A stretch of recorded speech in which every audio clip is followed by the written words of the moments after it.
কাঠামোগত জায়গায় আমরা দেখতে পাচ্ছি রাষ্ট্রের যে পরিমাণ সিদ্ধান্ত নিয়ে সংস্কার করবার কথা, সেখানে রাষ্ট্রের কোনো আগ্রহ নাই। হত্যাকাণ্ড থেকে এদেরকে মুক্ত করা, নিরাপদ রাখার এই জায়গাতে আমাদের সামাজিক সূচক তো একেবারে নিম্নগামী। সব শিশু এই ধর্ষণের পরে বেঁচে যাচ্ছে, তার লাইফ টাইম একটা ট্রমা থাকবে। কাঠফাটা রোদ, যানজটের লাইন ঠেলে বাসায় ফিরে ফোনটা হাতে নিতেই দেখলেন খবরের শিরোনাম।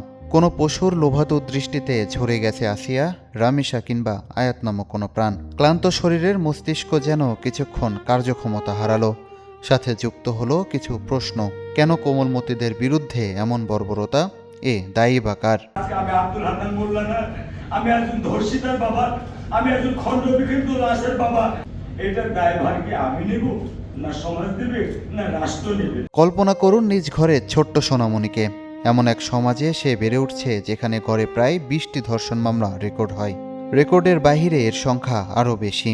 লোকলজ্জা ও ভয়ের কারণে অধিকাংশ ঘটনাই থেকে যায় আড়ালে। যারা গোপন রাখতে চায় তারা তো সহজে বিষয়টা ডাক্তার হোক, বাবা হোক, মা হোক, কারোর কাছেই স্বীকার করতে চাবে না। তারপরেও বিভিন্ন পরিস্থিতির মাধ্যমে আমরা হয়তো এরকম অনেক ঘটনা জেনেছি যে আসলে ধর্ষণ ভিকটিমদের আমরা আইডেন্টিফাই করতে পেরেছি। ভুক্তভোগীদের জীবন কাটে মানসিক ও শারীরিক প্রতিবন্ধকতায়।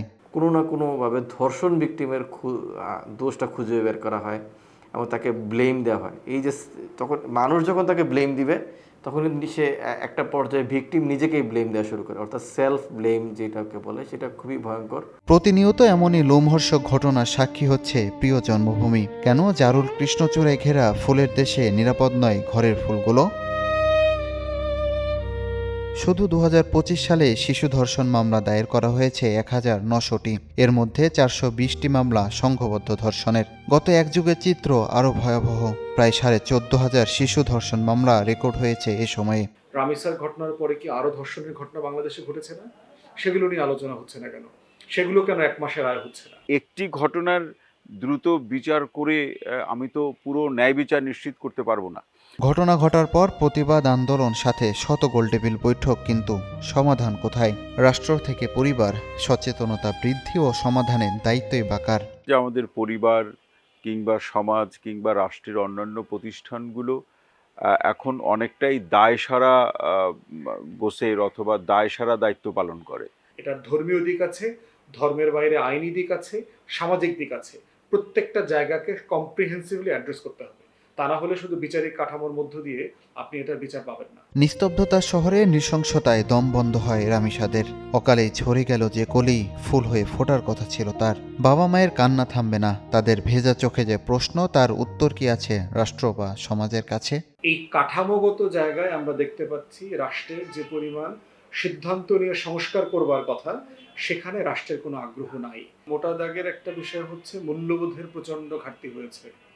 আমাদের ছোটবেলা থেকে আমাদের ছেলে মেয়ে, দেশের নাগরিকদেরকে মূল্যবোধ শেখানোর যে জায়গাটা, যে নারী পুরুষের সম্পর্কের মাঝখানে দেয়াল কোথায় থাকবে, কি করা যাবে কি করা যাবে না, কোন কোন ভাষায় কথা বলা যাবে, প্রতিবাদ করা যাবে, কোন কোন ভাষায় করা যাবে না, কোন কোন আচরণগুলো গ্রহণযোগ্য, কোনগুলো গ্রহণযোগ্য না, সেই জিনিসগুলো রাষ্ট্র তো আমাকে শেখায় নাই।